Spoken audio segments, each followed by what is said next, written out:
It's a good tuna, but I think I paid too much.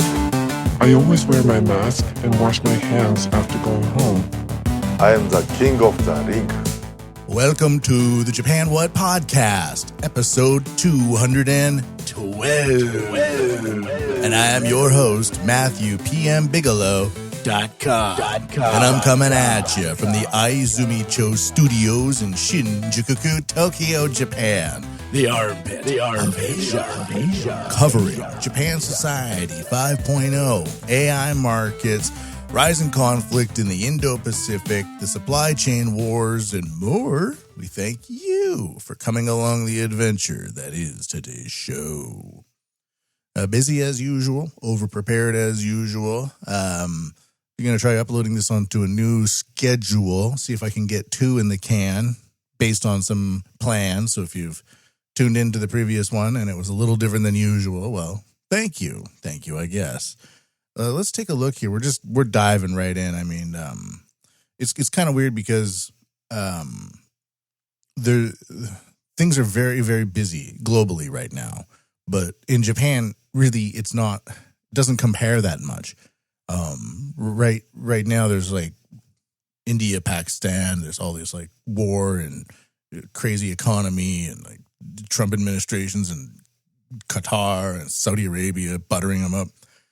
And in Japan, we're just kind of waiting around, I guess. I'm not sure what's going on. But considering that Japan and the United States are supposed to be these key allies, it's been a little cold over here a little bit. We certainly haven't had the reception and the bombastic performances and the hospitality that's been exhibited. And just watching these videos of the Middle East and their palaces and their candor and their giant halls, they're so new and luxurious. And I'm not saying I want to live there or I support it all and do all that, but it is remarkable how you look at some places now compared to 20 years ago, and you go, "Whoa, they got a bunch of new ass shiznat."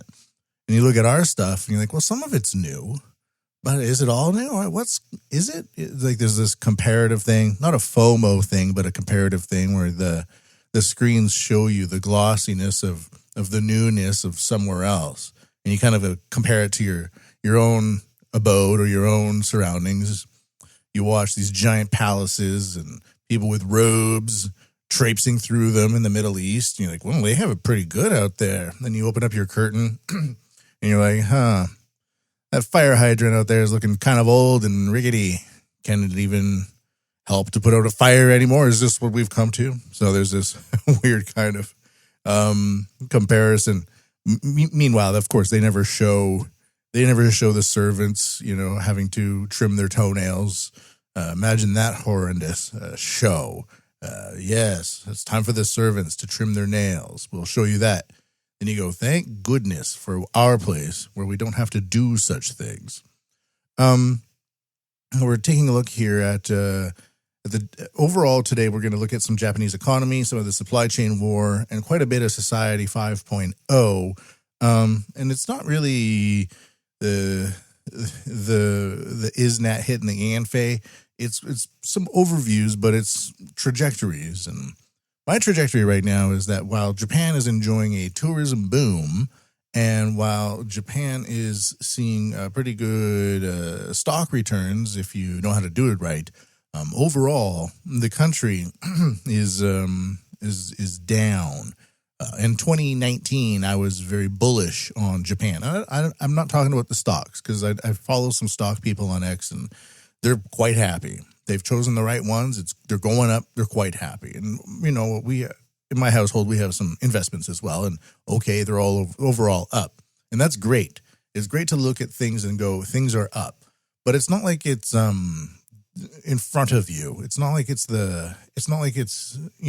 applying to your daily life. So there's this idea of what you can invest in for the future, but then there's also what's staring you at the face right now. And in 2019, I really quite liked living in Japan, and the COVID hit, and then we had the lockdowns for years, and then I was kind of bearish. No, and now I'm like, I'm not sure if everything is well over here. It's not that it's tragic. We're not looking at, massive unemployment lines, but there's it's like this feeling that you're just kind of, you're going uphill and you're wondering when's the crest going to happen? Where do we peak? Let's take a look. This comes to us from, and one thing I'd like to add for this podcast, even though I use a lot of news sources, this is not a breaking news podcast. We don't just look at the breaking news, like I was kind of saying with like the palaces and things like that, because there's this reactionary thing where you kind of go, oh my God, this thing blowing up, and what do we do about it? So some of the headlines might be from today, or they might be from a couple of days ago. They might be from a couple of weeks ago. But because we're looking at AI markets, AI trends, Society 5.0, there might be something that happens a few weeks ago and something that happens a couple of days ago that are kind of related, and it might be better to read those two things together as one rather than just go through a date list or something like that. So I purposefully organize things into packages that often include a variety of sources and dates to kind of give an overview of what's happening in the recent past and the now and possibly the future, instead of just headline. Sometimes I do that, but it's headline. What do we do with that? Do we just react? When I was hiking in the hills of Tuscany in spring once, beautiful, the flowers were out. I was by myself before I had family and obligations. What are you going to do? Just go to Tuscany and walk around, okay? Sounds good if you can do it, but once you can't do it, you're like, are you crazy? You're just going to go to Toscana, and walk around? But they had a lot of geckos there on these mountain paths, just tiny little geckos. And I noticed that when my shadow passed over them, they would scurry away, even though I hadn't noticed them until they started scurrying away from my shadow. And that's kind of how I viewed. I looked at that and I was like, that's kind of like a lot of people with the news, they're just kind of sitting there. Then the shadow of the news passes over them and they go, blah, blah, blah, blah. They kind of freak out and they become animated. But it's only because it's a reaction of something that's passing over you. It's not really because you looked at it and thought, well, I better get the hell out of here. It's more of just like, oh my God, go, just react. So that actually had like a lifelong effect on me. And that's one of the reasons why I like to package these things up as I do, for my benefit too. Japan bankruptcies for April mark highest in 11 years. Tokyo. The number of corporate bankruptcies in Japan increased 5.7% in April from a year earlier to 828, the highest level in 11 years for the month, as businesses struggled with labor shortages and funding difficulties due to elevated prices, according to a survey by a credit research company. This comes to us from Kyoto News, and I'm not like, there's this weird thing that the news does, and I used to work at the Yomiuri newspaper, and despite what the data says, they will just take the two most popular things that people are talking about and put them next to each other. And use these kind of mealy mouth words like amid or with or on to kind of say, oh, look at all these bankruptcies because business struggled with labor shortages. So the labor shortages is at the top there. But the next paragraph says the number of bankruptcies related to manpower shortages was 36. So if you don't read the second paragraph, or if you write it out that way in the lead, and then the person writes the headline like amid labor shortages, it sounds like the labor shortages is the main thing. But from 828 bankruptcies, only 36 were related to manpower shortages. So why put that at the top there? I'm not sure why. There's an agenda, or the writers are just busy. They want people to read more, so they put the most popular talking point at the top. But I'm not sure if the labor shortages are as acute as the media would assign them to be. I don't think that's the case. I think it's just because things are really expensive. Wages are not going up, and people aren't spending as much as they used to. I used to spend quite a lot. I liked going around spending money. Even when I first had my first kid, I was making pretty decent cash, and I just could go around and spend money. But now inflation's up. I've had serious knocks on my annual income, and more kids coming, more inflation coming, and it's just like, you know what? Instead of going out, I'm gonna just buy more food for my kids at the supermarket. And at the supermarket, I'm not going to buy the expensive stuff. I'm going to scale back. Oh, in the convenience store, now that it costs 650 yen to get 2 Fami Chica sandwiches, and I have to have them served to me by a questionable backgrounder and that doesn't take care of the chicken, and now it's old and cold, and I'm sitting by a door while people come and go, and I paid twice as much as I did 3 or 4 years ago. Isn't that I'm going to scale back? I'm just going to stop going. So there's like this reality that's like daily, and then there's the framing that we experience in the news with labor shortages. I'm not sure if it's labor shortages. The number of bankruptcies related to manpower shortages was 36, a record high for April since 2013 when comparable data became available, while that related to rising prices stood at 56. Okay, so why not put 56 before 36? By industry, the service sector, including restaurants, saw the highest number of bankruptcies at 292, up 10.6%, followed by the construction sector with 152 and the retail sector with 106, according to Tokyo Shoko Research. An official of the research company warned of the challenges of small and medium-sized enterprises face in securing sufficient human resources, as they cannot keep up with the level of wage increases seen at major companies. A lot of this stems from COVID as well.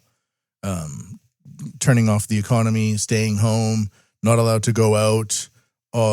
This sort of community of people that were in the restaurant industry were gone. And now they're replaced largely by foreigners. And now there's not like this existing infrastructure of people. It's just like a high rotation of strangers, foreigners and locals combined.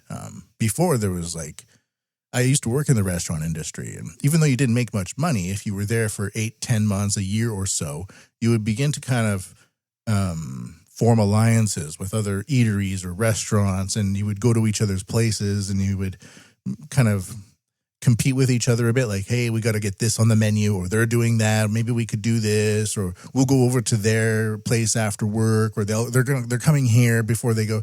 And there's like a synergy in this community. And even though it wasn't the best paying, you would find ways to get stuff or to, bump people up or something like that.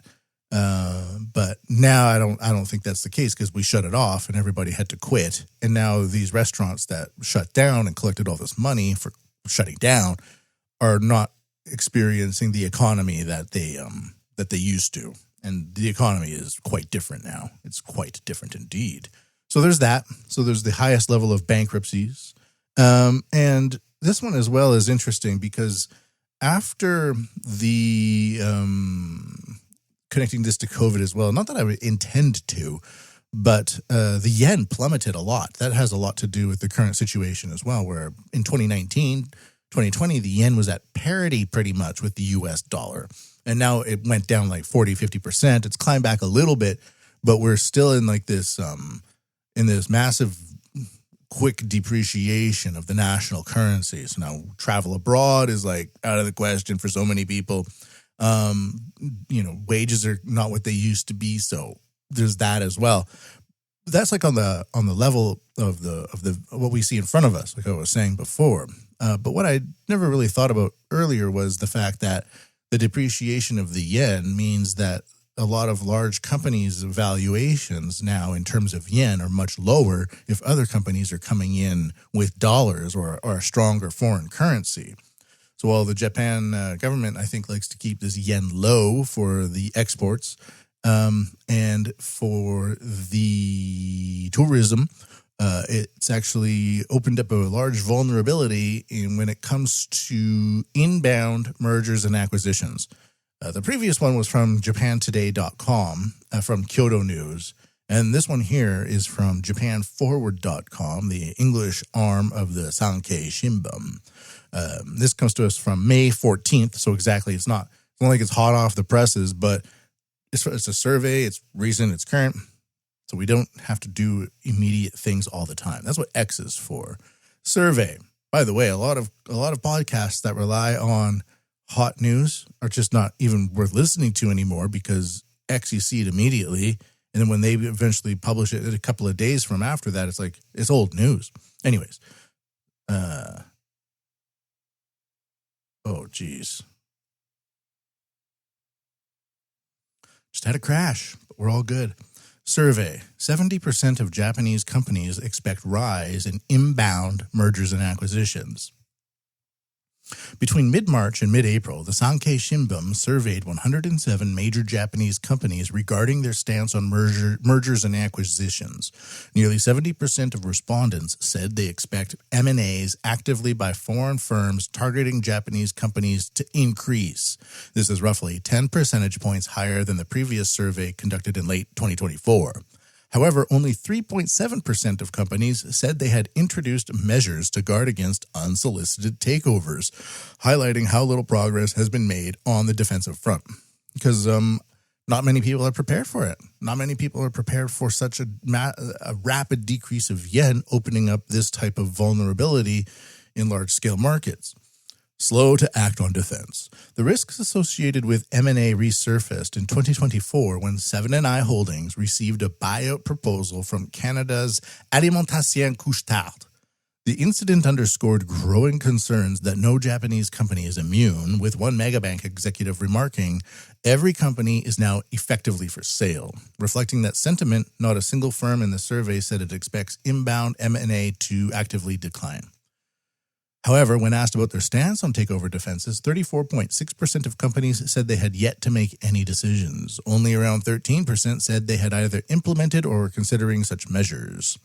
Improving corporate value. Meanwhile, 54.2% of firms said they are taking measures to address pressure from activist investors. These investors, who target Japanese companies perceived as prioritizing revenue over efficiency, are drawing a strong response. One company in the transport and logistics sector noted, "We manage our business with a focus on capital costs and share price." Efforts to improve corporate value are being backed by both the Japanese government and the stock exchange. Along these initiatives, momentum is expected to build around establishing more concrete and strategic blah, blah, blah, blah. Nothing much there, but just the fact that it seems to be increasing, not decreasing. And Seven & I Holdings, that's 7-Eleven. It's more like it's a staple. And the fact that a Canadian company called Couche-Tard could come in and take it over was unthinkable even 5 years ago. But now, post-COVID, anything's game. If you don't address these issues, expect them to get worse. How about that? Not to be a downer. I don't mean to be a downer, but come on, guys. Address the issues. On the good news side, because there's a lot of crazy stuff like Nissan and Honda are like canceling contracts, like major like battery ones, and cutting labor. And of course the news is just like, well, it's Trump's tariffs. Like, I don't think that's the reason why. That's the sole reason. Anyways, but good news, my alumni, SoftBank, where I worked from 2015 to 2020, Japanese tech giant SoftBank records its first profit in 4 years. Yeah, they went through some trouble. Japanese technology company SoftBank Group posted its first profit in 4 years Tuesday as it raked in gains from its investment portfolios. Now, I'll just stop it here. The reason I'm including this is because it's indicative of how modern markets operate, where if you think about like 20 years ago, Sony, they had branches in various countries, but you would think of Sony as a very Japanese firm, or you would think of Toshiba as a very Japanese firm, or Japanese companies were just very Japanese. And SoftBank is originally kind of a bank of software, and then they eventually evolved into a telecommunications firm, one of the three giant ones in Japan. That's not where they stopped. And this news article kind of shows how internationally intertwined modern conglomerates are without a core identity. Like Toshiba might have had affiliates X, Y, and Z, but you would think of Toshiba or Sony or Nintendo as very like Japanese. PlayStation, that's a Sony company. Even that you associate it with Japaneseness. But no more. SoftBank warned of major uncertainties ahead, due to, in part, tensions between the U.S. and China and other global conflicts. Tokyo-based SoftBank's profit for the fiscal year through March totaled 7.8 billion yen, or 1.15 trillion yen, a reversal from the 227 billion yen loss it racked up the previous year. SoftBank has a wide-ranging partnership with OpenAI, the U.S. Artificial Intelligence Research Agency, an organization behind ChatGPT. It said it remains focused on promoting technology related to AI. The company said it will continue to aggressively invest in new AI companies like Glean and Helion, both U.S. companies. That's what I mean. Glean? Helion? What? SoftBank also recently decided to acquire the total equity of Ampere. Ampere, a U.S. cloud and AI-focused semiconductor design company, for $6.5 billion. It expects to complete the transaction in the second half of this year. Its investments include stakes in Chinese e-commerce giant Alibaba and T-Mobile, a European mobile communications outfit. Both gained value over the latest period. Also helping its bottom line were strong results in its royalties at ARM, a British semiconductor and software design company in which SoftBank is a major investor. The company also logged gains from its SoftBank Vision Funds. SoftBank invests in various companies, including ByteDance, the Chinese multinational that's behind TikTok, and PayPay, a popular Japanese mobile payment application. SoftBank said it was planning an IPO for PayPay, launched in 2018. PayPay is now used by more than 68 million people, according to SoftBank. Japan's population is about 125 million. When I was at SoftBank, I was a teacher. Some of my students helped to design PayPay. That's now used more by 68 million people. But you know what? Those guys that helped design PayPay are still probably making only 50 or 60 grand a year. If that.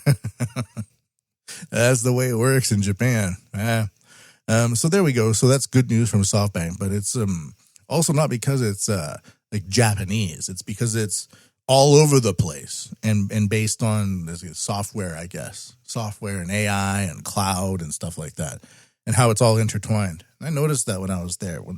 Once things became a lot more software-based, people that were siloed in hardware were suddenly launched into a whole bunch of multinational projects with English speakers from around the world. And suddenly this demand for English at work became a lot more important to discuss, like technical matters. It wasn't just sales or affiliates or M&As or something like that. It was like, engineers from this project are meeting up with engineers from another country for a different project with the same goal, and there might be a merger, and they're going to blah blah blah. So it's kind of interesting how un-Japanese the success is behind the Japanese. All right, that's going to be the economy for today.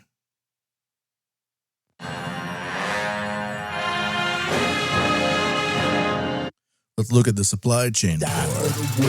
Everybody moves. Die for the good, for the good. Die for the war. Die for the war. I'm including this one at the beginning of the supply chain war because it's about the bottom line. Japan's defense buildup rockets up contractors' bottom line. Stop doing this, journalists. Stop doing this. I've been using a lot more large language models, specifically Grok from X, not only to do headline rewriting, but article writing. So many things are behind paywalls now, but I can take the first paragraph, ask Grok to look into it, focus on some stuff, and then get it to write up like a 250-word news story, and it does it. The reason why I'm using a lot more AI is that there's a lot of humanness that I don't like in my information. Like the headline here, Japan's defense buildup rockets up contractors' bottom line. Now, rockets up means, I guess, to increase, but rockets is also like a play on words because the defense involves perhaps rockets. But I don't know why we have buildup and rockets up, two ups in the same headline. That's not good. And it's confusing. Are you talking about rockets or are you talking about increases? I don't know. Grammatically, defense contractors are reaping the benefits through increased profits from the government's plan to sharply increase related expenditures in the 5 years through fiscal 2027. This comes to us from the Asahi Shimbun Asian Japan Watch, May 12th. Again, not today, but did you know about it? Mitsubishi Heavy Industries Limited posted nearly 100 billion yen, or $689 million, in business profits in its aircraft, defense, and space division in fiscal 2024, up about 38% from the previous year. Pretty good, huh? At a news conference to announce the company's financial results on May 9th, Chief Financial Officer Hisato Kozawa said orders have been piling up for defense equipment. Mitsubishi Electric Co.'s defense-related division reported 28.4 billion yen in operating profits in fiscal 2024, and IHI Corp said its defense business will likely achieve an operating profit margin of 10% ahead of its original projections. So, industry officials have long said that they can barely make money on defense equipment because orders are essentially coming only from the government. However, the government's plan to raise defense outlays to 2% of the nation's gross domestic product by fiscal 2027 reignited the industry. That's prompted by the U.S. and in part by Elbridge Colby, who's the number 3 at the Pentagon right now. Followed me on Twitter, but now his new account is government-related. It doesn't follow me on Twitter. Contractors may receive additional tailwind from the Trump administration, which wants other nations to pay more for their national defense. Oh, it says right here. In March, Elbridge Colby, before taking office as U.S. Undersecretary for Defense for Policy, said Tokyo must spend 3% or more of its GDP on defense. Weird how it said Elbridge Colby. I didn't read it down that far in the article when preparing for this. He actually helped out with some of the AI research on this podcast a few times, huh? How about that? Isn't that interesting? Just this lonely old podcast getting help from the now Pentagon number 3. Ooh, I wonder why they're helping me. I wonder why indeed. So that's just included there because it seems that Japan is taking an active role in shoring up its defenses. Last week, I also covered Japan is putting things like subsea cables and other such technological fields as part of its critical industries. So there's that as well. So we're seeing multiple fronts being shored up in Japan in preparation for a giant war with China. Will it happen? I don't know. Now, there was this very interesting news, and this is going to tie into China because the supply chain war is all about who controls the supply chains. Well, you need your Navy to do that, so that's part of it. You need to blow people up if they get in your way. So you have to secure the supply chains with force, but then you also have competing countries and systems of coming up with their new technologies that also want to have their own way of doing things that don't always rely on the American system. So to do that, you kind of have to fight it out. They're just not going to let you leave peacefully. You got to leave and make sure that they can't come after you. And so the supply chain war is largely focused on that.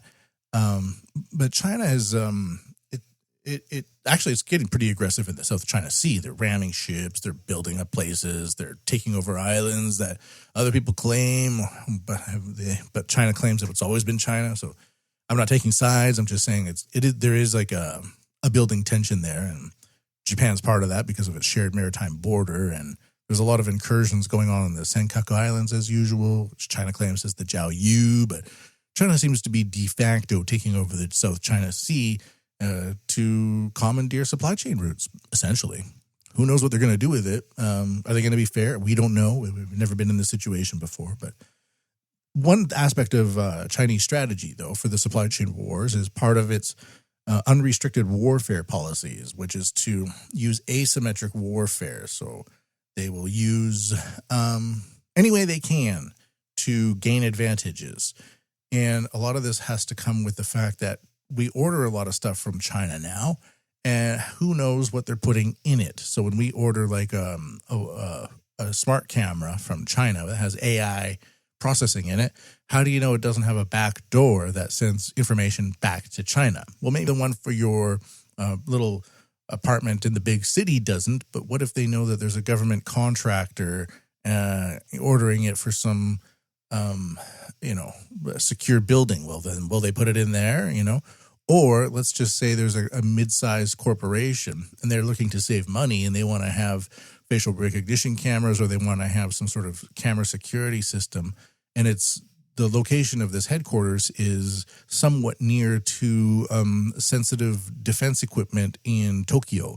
Well, if the Chinese company affiliated with the Chinese government would know about the location of this company and the fact that it might be able to install a bunch of cameras in it ordered from China to save money, they might put some backdoors in there to gain visual access to sensitive areas that you normally wouldn't be able to film. You just can't walk around there with a camera. Somebody might stop you or might alert the police. But if some company just installs a bunch of cameras and you're supplying them and you put a back door into them, well, now you have internal advantage in monitoring operations X, Y, and Z. So this is a big part of the asymmetric warfare that we're dealing with. Not a lot of people understand this. And when we're looking at cost, it's easy just to say, yeah, screw it. I know it's from China, but I'll get it anyway because I'm saving $50. But this we're going to put this into a two-parter, and I've covered vulnerabilities in massive amounts of solar panel fields before. They are hackable. There's an IoT aspect to them as well, where you can kind of monitor the amount of power that's being harvested from the solar panels. But these are not just like a solar panel that you plug into the wall. These are massive arrays that, feed power back into the grid. So if you have access to all that information, well, then you know what kind of power is being produced where and when and how much it's feeding into the grid or how much is being used locally. All this stuff can be monitored by backdoors, essentially. And I get a little cagey when I talk about this because I've known some IoT engineers in the past. And they get really like, that's not IoT because you left out some important detail that for them makes IoT IoT. And I can understand like saying a Bluetooth speaker isn't necessarily an Internet of Things system. It's like peripherally. You can kind of, if you have enough of them, it kind of creates your own intranet. So it's an intranet of things if you want to go that far. But a lot of them don't. But the engineers get very cagey. But then I also noticed that the engineers who are like so crazy specific about the things that they know are just as lazy as the rest of us about the things they don't know. So they'll be like, hey, you're lacking the required gateways on your IoT system over there that you say it's IoT. It's not IoT at all. Then they go and like in Japan, they're like, I want some yakitori. And then they go and buy like some beef skewers. And they're like, I love yakitori, holding up a beef skewer. Yakitori means grilled chicken. So you could easily just say, dude, duh. But, let the engineers be engineers. That's what I've learned. But so we're going to tie this into a two-parter here. And first one comes to us from the Japan Times, which is a horrible newspaper. And it basically just copies and pastes from everywhere else. So I've just chose this because it's from the Japan Times, but it does not focus on Japan for this first article. The follow-up does. London, U.S. energy officials are reassessing the risk posed by Chinese-made devices that play a critical role in renewable energy infrastructure after unexplained communication equipment was found inside some of them, two people familiar with the matter have said. This comes to us from Reuters, doesn't say where. Power inverters, which are predominantly produced in China, are used throughout the world to connect solar panels and wind turbines to electricity grids. They are also found in batteries, heat pumps, and electric vehicle chargers. While inverters are built to allow remote access for updates and maintenance, the utility companies that use them typically install firewalls, with passwords like 1234 to prevent any direct communication back to China. However, rogue communication devices not listed in product documents have been found in some Chinese solar power inverters by U.S. experts who stripped down equipment hooked up to grids to check for security issues. Over the past 9 months, undocumented communication devices, including cellular radios, have also been found in some batteries from multiple Chinese suppliers, one of them said. It was not possible to determine how many solar power inverters and batteries they have looked at. The rogue components provide additional undocumented communication channels that could allow firewalls to be circumvented remotely with potentially catastrophic consequences. Quote, "We know that China believes there is value in placing at least some elements of our core infrastructure at risk of destruction or disruption," said Mike Rogers, a former director of the U.S. National Security Agency.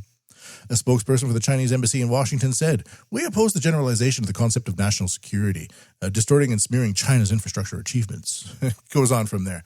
So, again, it's Washington and it's in the Japan Times, but to tie this into China, to tie this into Japan, this comes to us from PwC, which is I can't remember what PwC does. It's like, is it engineering or is it stocks? PwC, what is it? PwC, PricewaterhouseCoopers is a global professional services network, one of the big four accounting firms. That's right, accounting. But what most people don't really consider is that there's so much ideology surrounding solar panels. And I'm a big fan of solar panels. I'd like to have some solar panels. I would just like to be able to go and get some, put them up outside, plug it into my room, and start using them. I don't know why I can't.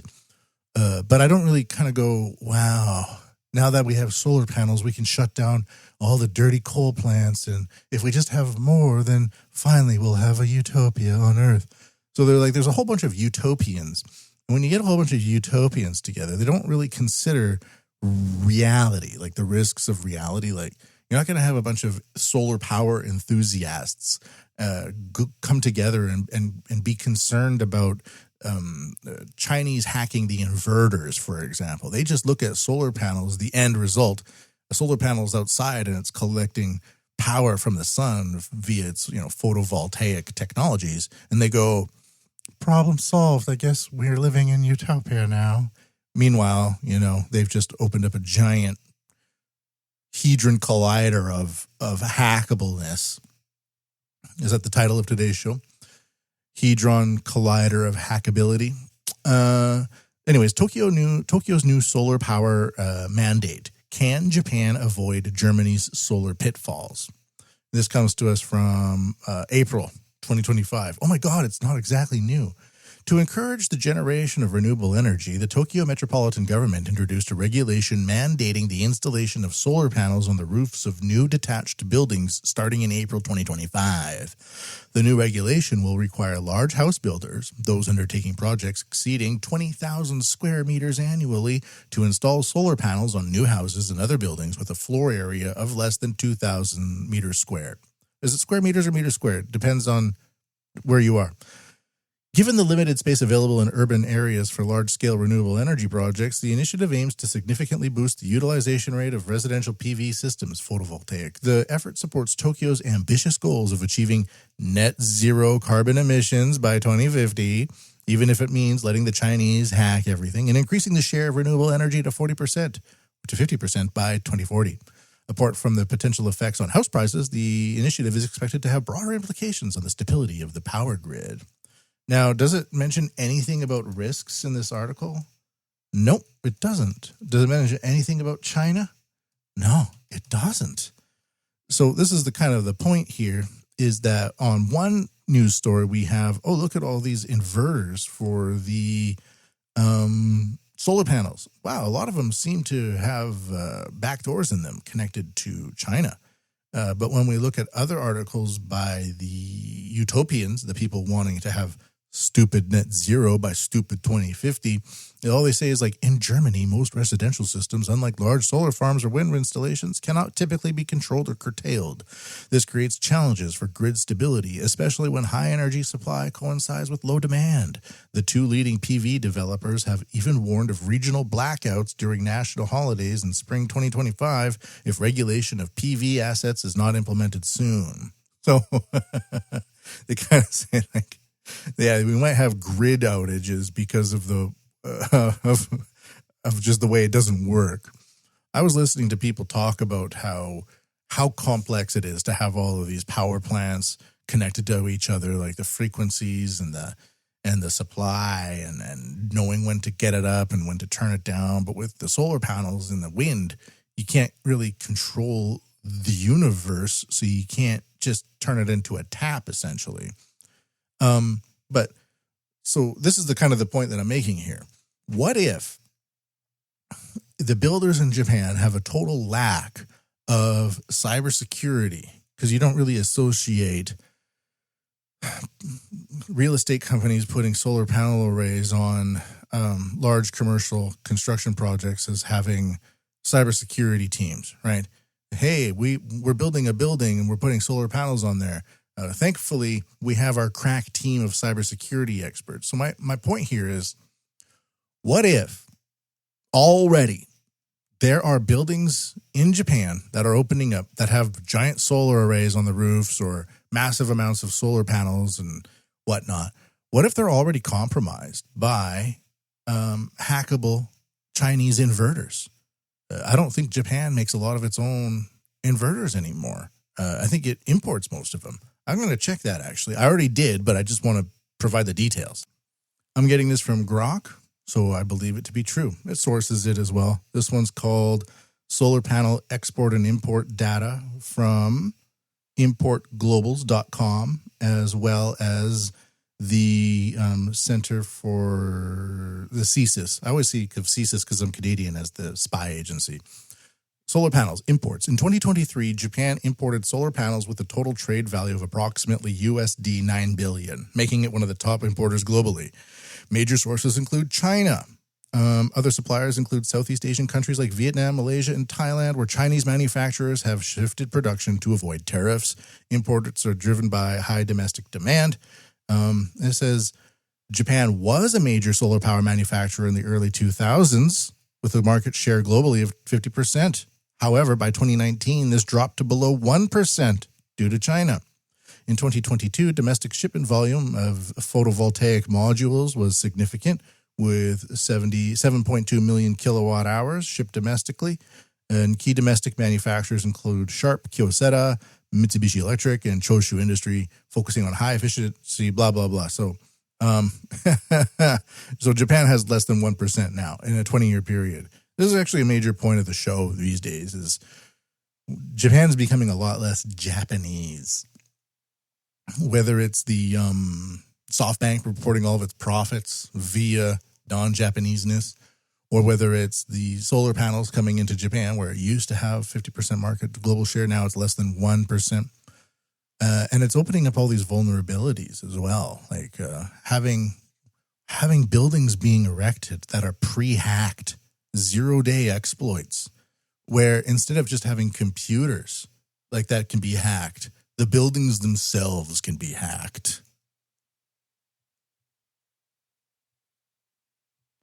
Die for the war, everybody moves. Die for the good, die for the war, die for the war. Japan Society 5.0. The fourth industrial revolution will enable us to create a new society. Artificial intelligence will transform the big data collected through the Internet of Things into new wisdom. Wow. Society 5.0. A technology-based, human-centered society. The fourth industrial revolution will raise our standard of living and solve various challenges we face. It will, for example, free us from the stress of driving, allowing us to safely visit anyone, anytime. We will have access to the latest medical advancements at a low cost, no matter where we are. AI and robots will enhance human ability and expand our infinite possibilities, helping us enjoy more fulfilling lives. Society 5.0, for the betterment of human lives. Yeah, that's the Japanese government's promo for Japan Society 5.0. We're in Japan Society 4.0 now. 1.0 is scurrying about the caves, whether Plato was there or not. And right now we're kind of transferring. We have our phones with us, but eventually facial recognition cameras all over the place connected to 5G networks will operate as our phones. We'll be able to look at a facial recognition camera. Sorry with that click. Facial recognition camera with a Bluetooth speaker in our ear. And we'll just look at the facial recognition camera and say, this could be like outside of a 7-Eleven operated by Couche-Tard in the middle of Roppongi. Call mom, and it will call your Bluetooth device, with a microphone inside of it. You'll just start talking to your mom. It could be an AI mom if she's, not there anymore. But if she is there, she'll pick up the phone, be like, hello. I'm like, yeah, I just asked the AI camera outside of 7-Eleven Couche-Tard to call you up. She's like, of course you did. It's Japan Society 5.0, meaning that we won't need our phones anymore. We'll just be scrolling. How will we scroll? The post-scroll world. How about that for a title? The post-scroll world. The post-scroll world. Just typing it down. All right. So I was talking earlier about how using LLMs to like Grok to actually write news. Is it risky? Maybe. I think it's a lot less riskier than it used to be. And I just don't roll with everything that it says. I edit it and I check it and I ask it to combine different things. So I always make sure there's a back and forth, never just a copy paste, because I don't trust it that much, to be honest with you. But a lot of news sources now have paywalls behind them, and you get like 1.5 paragraphs, and it doesn't really tell you anything. So I might see a headline like this one that I got from Japanese Nikkei. Government imposes safety rules for autonomous ships to address manpower shortages as crew numbers drop by half. And I thought, that's interesting. So I click on it and it gives me like no information. So then I'm like, hey, I'll use the LLMs to collect some information. Then it tells me something about something else. And I research that. And then I combine it with the other thing. And then we have a new article. And you can ask it to write a 250-word article about it.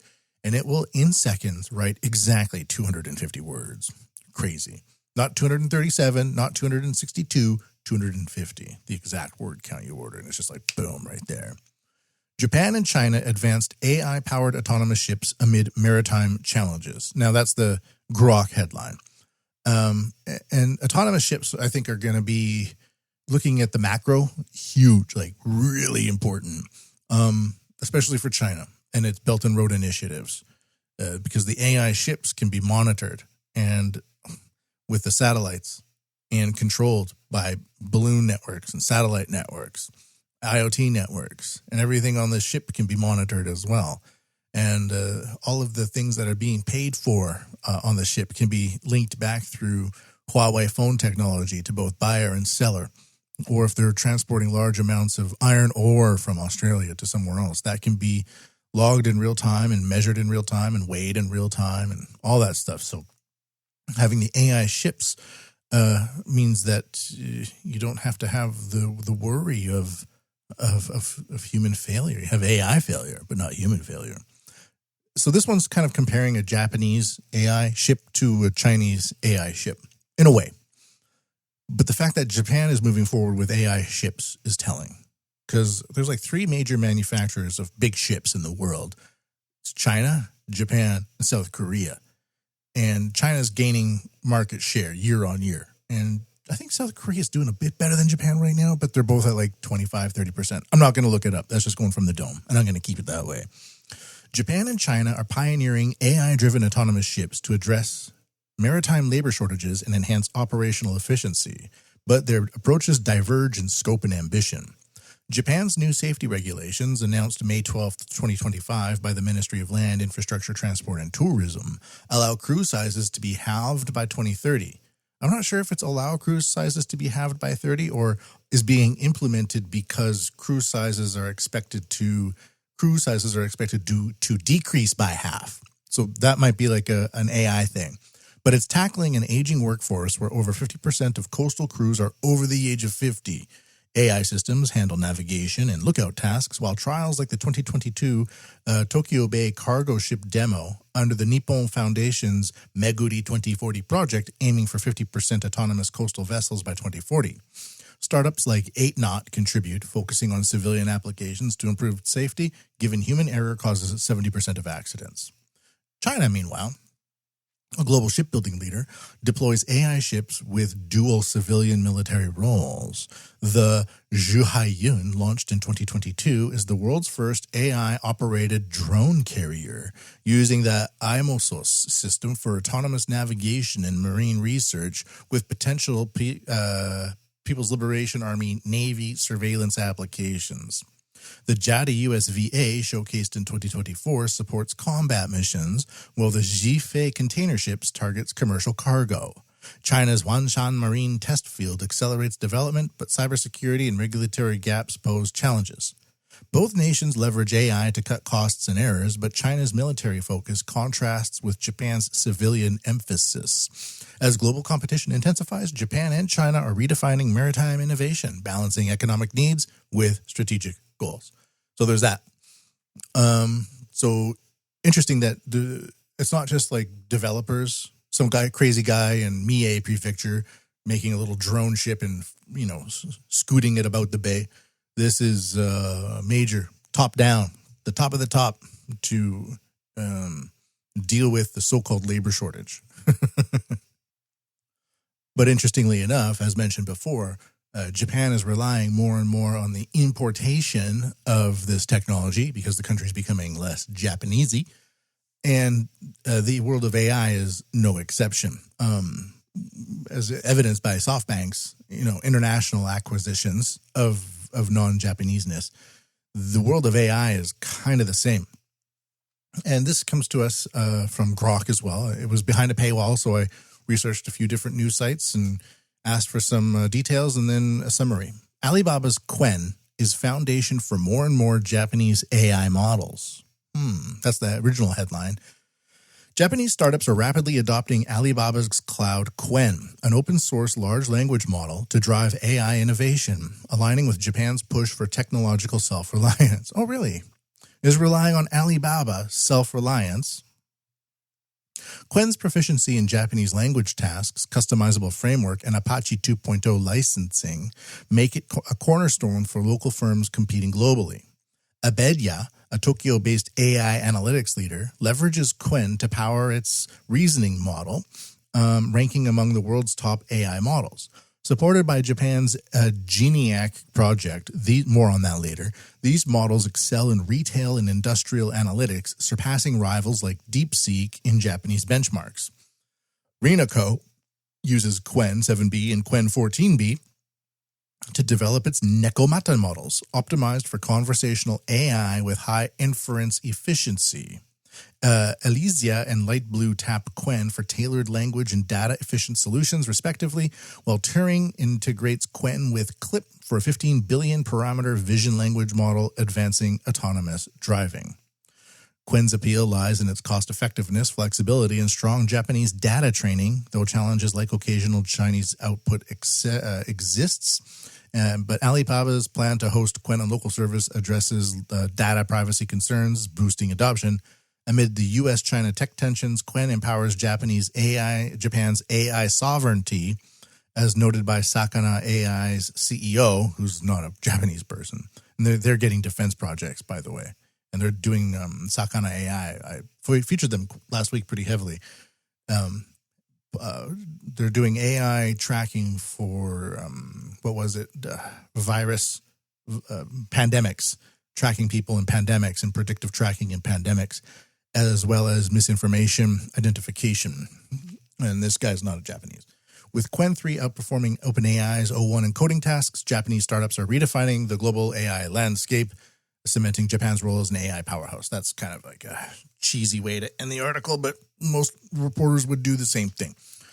So interesting how, will Japan be able to create its own large language models for defense? What if, even though we're using AI language models built by Alibaba, and they say that the servers are housed in Japan, what about the similar issues to that of the solar panel arrays that involve the inverters? I'm not saying that we have the same problem with cloud-based architecture and inverters, but is it possible that there already are back doors and they come pre-installed? So the asymmetric warfare. Is it in the buildings as they're being built now? And then is it in the technological startups that are also utilizing this cheaper, more efficient Chinese technology? I mean, I don't blame them for that, but are they thinking about these types of hyper-realistic security situations? I don't know. Maybe they are. Maybe they're not. Moving on to the next one. This one's just coming to us. It's like another way to emphasize that on the ground level, on what we're seeing in front of us.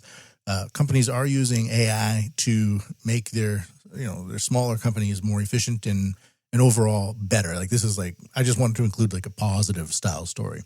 Fukushima Printing Company leverages AI to boost efficiency. Fukushima Color Printing Co., a small printing firm, is harnessing generative AI, specifically ChatGPT, Go America, Go SoftBank, to streamline operations and enhance productivity. The company, established in 1982, has integrated AI into its diverse services, including web design, digital marketing, and video production.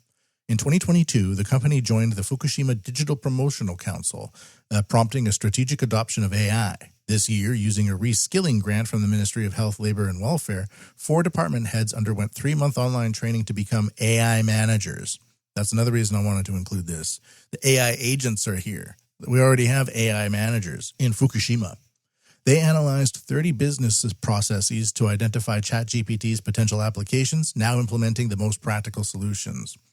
A key application is design meetings for printed materials. Previously a 5-day process, the AI now transcribes audio recordings and, with ChatGPT, generates rough design drafts from concepts, including meeting notes, in half a day. So 5 days to half a day. Designer Nana Kitsunai 26 notes, it organizes the concept clearly, enabling a smooth start. So they're basically able to go from initial discussions to immediate concepts and then move from there. And I've noticed that a lot with AI, using AI large language models based on what people want and what people are thinking. You can kind of get something going really quickly and then move from there. And usually like the first 3 or 4 steps of something is such a ball ache. Like, where do we begin? You know, if you can just get that ball rolling, then you can finish things a lot more quickly. Yeah. Anyways, there's that. Moving on to the next topic here.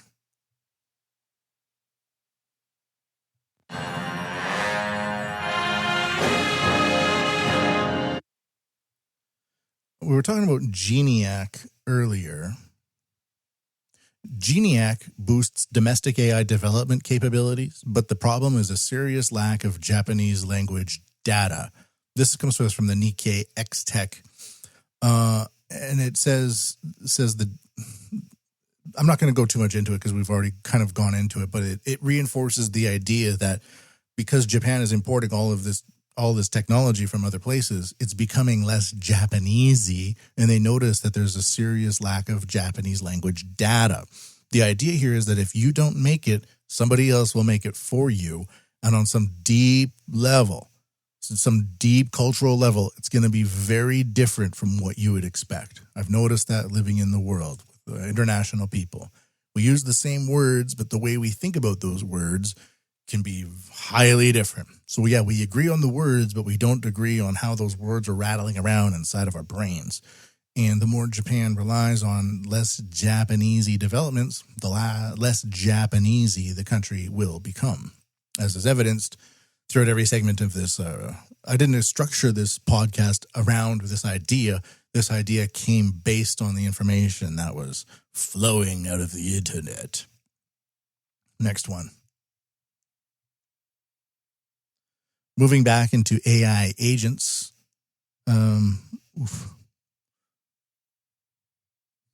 Chiba Institute of Technology introduces AI University lecturer to teach students through dialogue using generative AI. So we have AI university teachers now. The Chiba Institute of Technology announced the introduction of AI university lecturers that will support students learning in a dialogue format. The system will create a database of each student's learning activities and provide instruction tailored to their learning history and characteristics. According to Chiba Institute of Technology, this is the first time that AI university lecturers have been introduced in Japan. They're using ChatGPT, by the way, not the Chinese one. Yeah. Next one, AI manager trains young sales staff at real estate firm. In a sign of the times, so this one's coming to us, as you can already tell, of human writers, the Asahi Shimbun, Asia and Japan Watch. It's from a couple of weeks ago. In a sign of the times, a real estate agency is turning to an artificial intelligence model to improve the selling skills of its young sales reps rather than going through human instruction. Daito Trust Construction Co. refers to the autonomous dialogue system as the AI manager, giving its passing on of sales know-how and assisting newly hired staff with their unique challenges. I wonder what it uses. The AI manager is specifically designed to train users for door-to-door visits. Younger staff greet residents and promote services in front of the images of the visited home on the computer screen. And kind of goes on from there. But anyway, that maybe not a bad idea. Who wants to train new recruits on how to do door-to-door sales? Nah, nobody. CTC launches multi-AI agent construction support service, aiming for 50 billion yen in AI-related sales by fiscal 2026. Itochu Techno Solutions Corporation has begun offering a multi-AI agent construction support service that enables multiple AI agents to work together to streamline operations. This initiative aims to achieve sales of 50 billion yen, and the multi-AI agent, it's hard to say, multi-AI agent is a system in which multiple AI agents work together to efficiently carry out tasks and is designed and developed by the corporation in response to customer requests. CTC provides a solution platform for utilizing generative AI called the LLM ecosystem and aims to continue strengthening its generative AI-related services through the expansion of its services and partnerships. Blah, blah, blah. Not going to go too much into there. I wonder how much time we even have left. Well, we're running short on time. We'll just do a couple of more here. Functions of AI-equipped forestry robots developed independently by Matsumoto System Engineering. So this is kind of moving into robotics and AI and forestry, and this is going to be pretty interesting. So there's MatthewPMBigelow.com, and that's where you can go for all the show notes and pictures. And I really recommend going there to see the picture of this robot, an autonomous forestry robot equipped with AI. Matsumoto System Engineering has begun equipping its forestry robots with AI. By automating operations, they will address the labor shortage and ensure the safety of forestry workers. It is said that equipping forestry robots with AI is rare. They will propose this to foresters and related equipment rental companies. Renting a bunch of AI robots to chop down trees, that'd be awesome. That'd be so cool. Prices start from 35 million yen. They aim to sell 10 units in the first year and 50 units in the later 3 years. So there we go. Smart agriculture with drones AI. Nippon Institute of Technology automates pollination. I didn't get AI to rewrite this. Drones fly over orchards and vegetable fields, pollinating instead of humans and bees. This technology is getting closer to being put to practical use. The research is being carried out by the Nippon Institute of Technology. Using AI, they identify flowers that can be pollinated and then use drones to pinpoint the flowers and pollinate them. They are at the forefront of smart agriculture, which aims to reduce the labor required for farm work using engineering. I wonder if these drones are Japanese-made drones. I wonder if the AI is Japanese-made AI. And I wonder if the engineers implementing all this stuff are Japanese engineers. So previously, you would have Japanese families pass down this knowledge from Japanese generation to Japanese generation. But in a couple of generations over the past 50 years, we're not seeing it anymore. Now we're going to have, Israeli-made drones equipped with Chinese large language models, operated by IoT systems brought in by Sweden and San Francisco to make sure that the flowers grow. Interesting future we're walking into, isn't it? That's Japan Society 5.0. Last one. Cameras and control devices communicate directly to learn. AI to AI communication technology. So we're already seeing the AI agents work together to create business models and business plans. That's happening right now. But the University of Tokyo has developed the first AI to AI communication technology. This comes to us from the E-Times, which enables AIs installed in electronic devices such as cameras and control devices to communicate directly with each other and learn collaboratively. AI cameras networked with other AI systems, learning collaboratively with each other. This comes to us from May 9th, 2025. In the future, it is possible that multiple electronic devices will be able to work together organically at the AI level and achieve advanced functions autonomously. This time, the research team independently developed AI to AI communication tech, referring to split learning.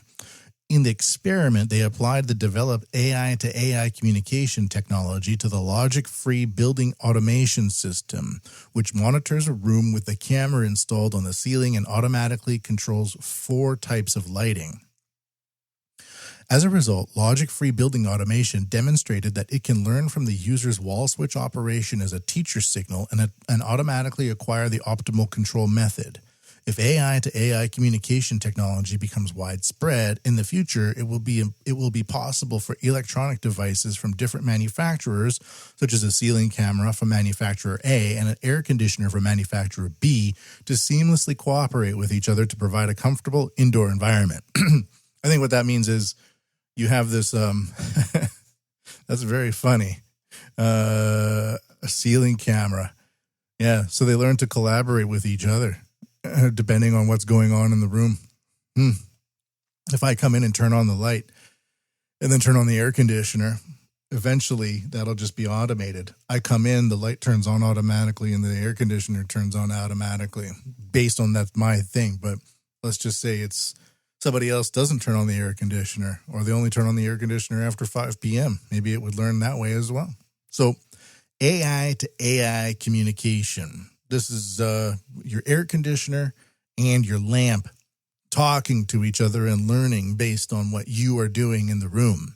It's a very passive technology. But again, I wonder, is this coming from Japan or is it coming from other places? The research is Japanese, but what about all this stuff? Can you just get this stuff in Japan or do you rely on a very complex and at times very unstable supply chain network to make sure this happens? Can you have somebody taking over the South China Sea and still do business with them?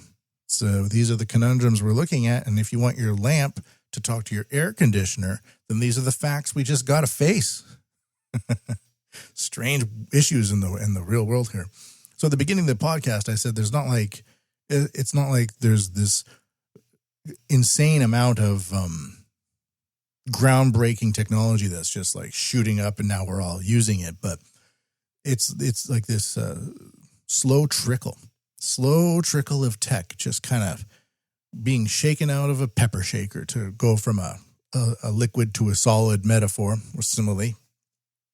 And but again, the aspect of relying on it, like all the research is very clever, but is there a way to make it domestically, or is that time past and it's just a new time when things are going to increasingly become less Japanesey, and we're going to see these final few generations of intensely clever engineers replace bloodlines of farmers with imported drones and Chinese large language models. Is that really the future we're facing?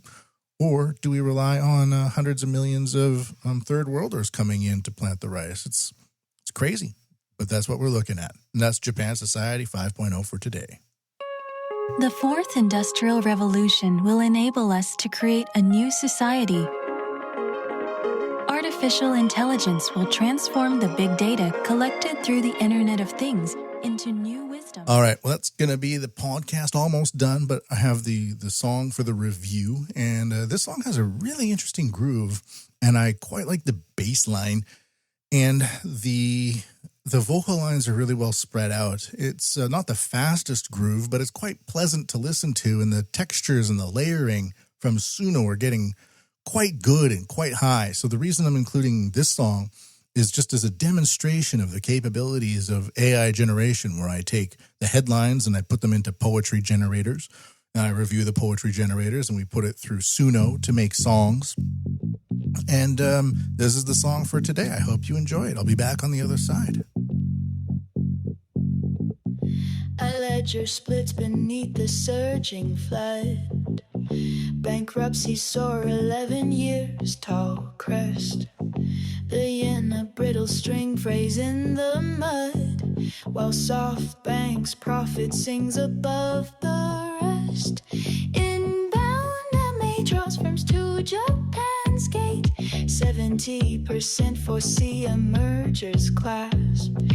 AI drones hunt through fields, their wings exact. They pollinate where human hands retreat.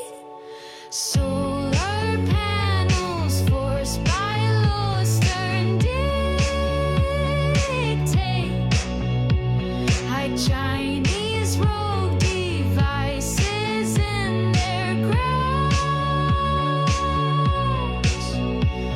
In Chiba's halls, an AI voice commands.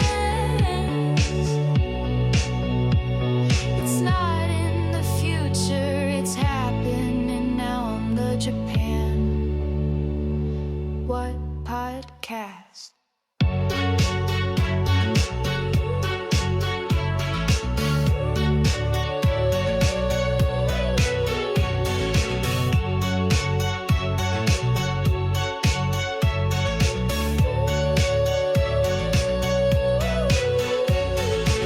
Autonomous ships sail past a fading throne. Their hulls heat lines where human will depart. Half-crewed the fleet bends to a safety song as China's dual AI vessels chart.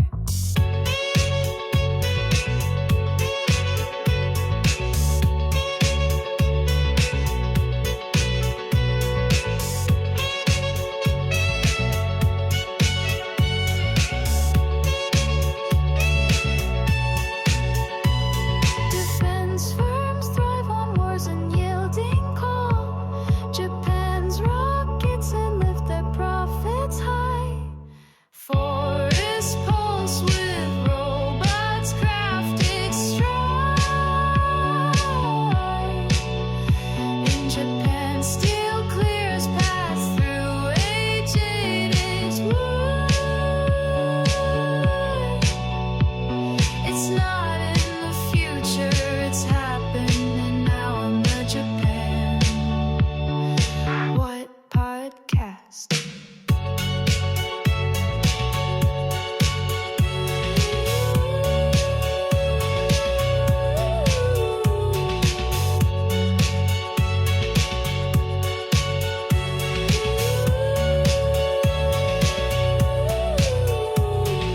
Fukushima AI makes work fall.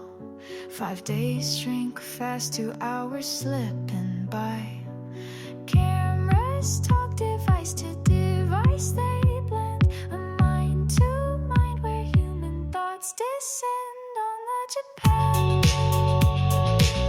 On the Japan, on the Japan. What, on the Japan, what podcast?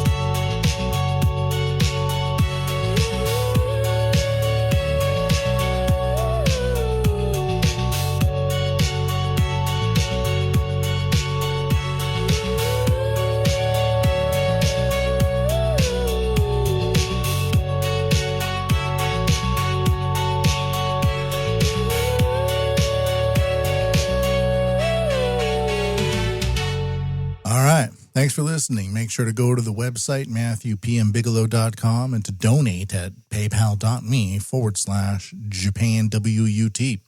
That's paypal.me/JapanWUT. Until next time, everybody, I bid thee a warmful and heartful Ja Mata. Ne.